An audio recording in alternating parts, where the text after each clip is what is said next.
반드시 축복을 받아야 하는 이유. 인간은 누구나 하나님에게 은혜와 축복을 받길 원합니다.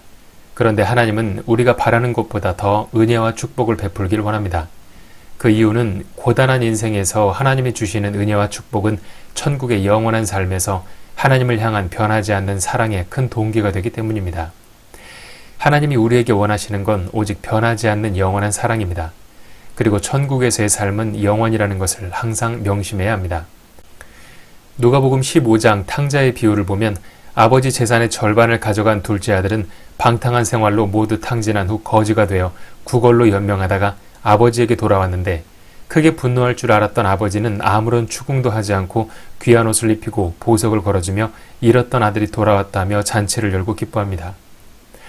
둘째 아들은 어리둥절해 생각하길 아버지 집에 있는 종들과 같이 여기도 부족할 자신을 여전히 아들로 인정하고 변함없이 사랑한다는 사실에 충격을 받습니다. 그리고 아버지의 이 은혜는 변하지 않는 영원한 사랑의 큰 동기가 됩니다. 어떠한 상황에서도 변함없이 아버지를 사랑하는 이유가 됩니다. 그리고 그 변함없는 사랑이 하나님 아버지가 원하는 것입니다. 하나님 아버지를 향한 변하지 않는 영원한 사랑을 간직한 그런 사람으로 만들기 위해 하나님은 우리에게 은혜를 베풀길 우리보다 더 원하는 것입니다. 절망적인 세상에서 허우적대는 사람들을 건져내어 풍요롭고 안락한 삶으로 옮겨놓아 하나님의 위대함과 사랑을 증명하길 원합니다. 저는 집안이 가난했고 몸도 허약했으며 학력도 없는 그야말로 아무런 희망이 없는 인생이었습니다.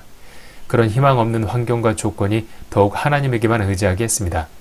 만약 한 가지라도 의지할 조건이 있었다면 그것을 믿고 살아가느라 하나님을 외면했을 것이고 그 하찮은 조건에 의지하며 비루한 삶을 살았을 것입니다. 지금 생각해보면 오히려 아무것도 없는 것이 다행이었습니다. 저는 현재 하나님의 은혜와 축복 속에 풍요롭고 안락한 삶을 살고 있습니다. 그리고 3명의 자녀들에게 부족함 없이 필요한 것을 줄 수 있습니다. 이 혹독한 세상에서 아무런 수고 없이 편안하게 살 수 있는데 이런 은혜를 베풀어 주신 하나님을 어떻게 영원히 사랑하지 않을 수 있겠습니까? 이 하나님의 은혜가 천국에서 천년 만년을 살아도 변함없이 하나님을 사랑할 수 있게 하는 동기가 되는 것입니다. 그래서 하나님은 우리에게 은혜를 베풀길 우리보다 더 원하십니다. 다시 말하지만 하나님이 우리에게 원하는 건 오직 변함없는 사랑이기 때문입니다. 그러니 하루빨리 하나님께 은혜 받을 만한 사람으로 자신을 변화시켜야 합니다. 하나님에게 은혜와 축복을 받을 만한 사람이란 예수님처럼 하나님의 뜻과 생각에 전적으로 동의하는 사람이 되는 것입니다.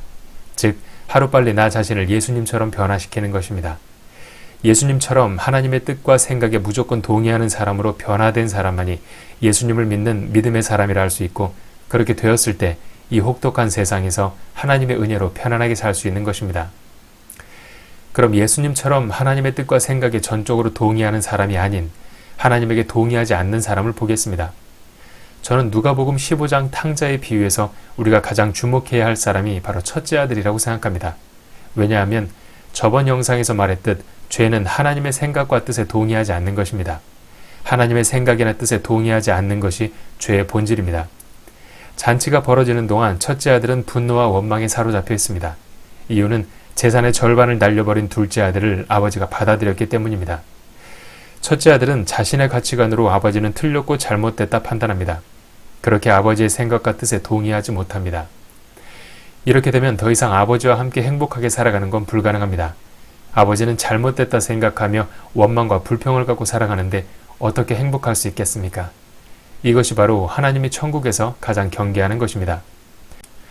하나님의 생각과 뜻에 동의하지 못하는 것, 그리고 원망과 불평을 하는 것, 천사장이었던 루시퍼가 그렇게 하나님을 배역하고 선동하여 천사들을 이끌고 사탄의 우두머리가 되었습니다. 하나님은 그러한 일을 반복하지 않기 위해 인간이 이 땅에 사는 동안 완전히 변화시킨 후 천국에 데려가라는 것입니다. 예수님처럼 하나님에게 전적으로 동의하고 순종하는 사람으로 말이죠. 그러나 예수님처럼 변화되지 못한 사람은 절대로 천국에 들이지 않습니다. 그리고 이 땅에서도 고단한 삶을 살게 됩니다. 첫째 아들이 아버지에게 원망하는 말을 보겠습니다. 누가복음 15장 29절. 아버지께서 대답하여 가르되 내가 여러 해 아버지를 섬겨 명을 어김이었거늘 내게는 염소 새끼라도 주어 나와 내 벗으로 즐기게 하신 일이 없더니 아버지의 살림을 창기와 함께 먹어버린 이 아들이 돌아오매 이를 위하여 살찐 송아지를 잡으셨나이다.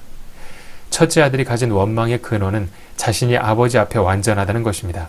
왜냐하면 아버지의 재산을 위해 열심히 일했기 때문입니다. 그러나 그것은 아들의 편협한 시각이고 아버지의 관점은 다릅니다.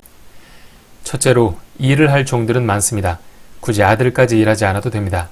그리고 가축은 계속 새끼를 낳기 때문에 시간이 지날수록 재산은 급격히 늘어납니다. 그래서 아들이 재산의 절반을 날렸어도 아버지는 개의치 않습니다. 첫째 아들은 아버지의 생각을 전혀 읽지 못하고 있는 것입니다. 자녀는 조금만 일하고 아버지의 은혜를 누리며 즐기고 살아도 됩니다. 정리하자면 첫째 아들이 생각한 아버지를 위함은 언젠가 자신이 상속받을 아버지의 재산을 위해 열심히 일하는 것이었고, 아버지가 원하는 것은 아버지를 향한 변함없는 사랑인 것입니다. 이런 첫째 아들과 같은 모습을 현대의 크리스천들에서도 볼 수 있습니다. 교회를 위해 열심히 일하며 자신은 하나님을 위한 것이라 믿습니다.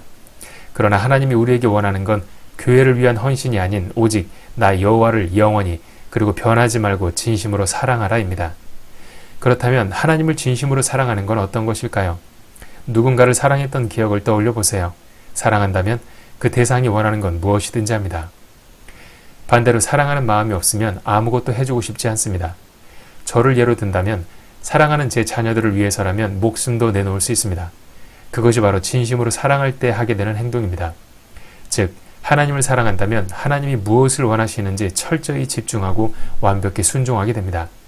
그러려면 먼저 하나님이 내게 뭐라 말씀하는지 정확히 이해해야 합니다. 나에게 하시는 말씀을 이해할 수 있어야 순종을 하든 말든 하죠.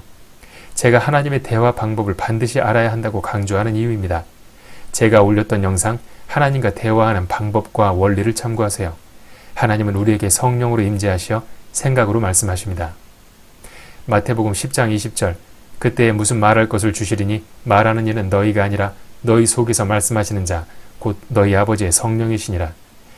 모든 사람이 자신에게 하시는 하나님의 말씀을 정확히 이해하고 분별하여 완벽하게 순종하고 예수님처럼 하나님과 완전한 하나가 돼서 하나님이 기뻐하시는 자녀가 돼 은혜와 축복 속에 평안한 삶을 살아가길 바랍니다.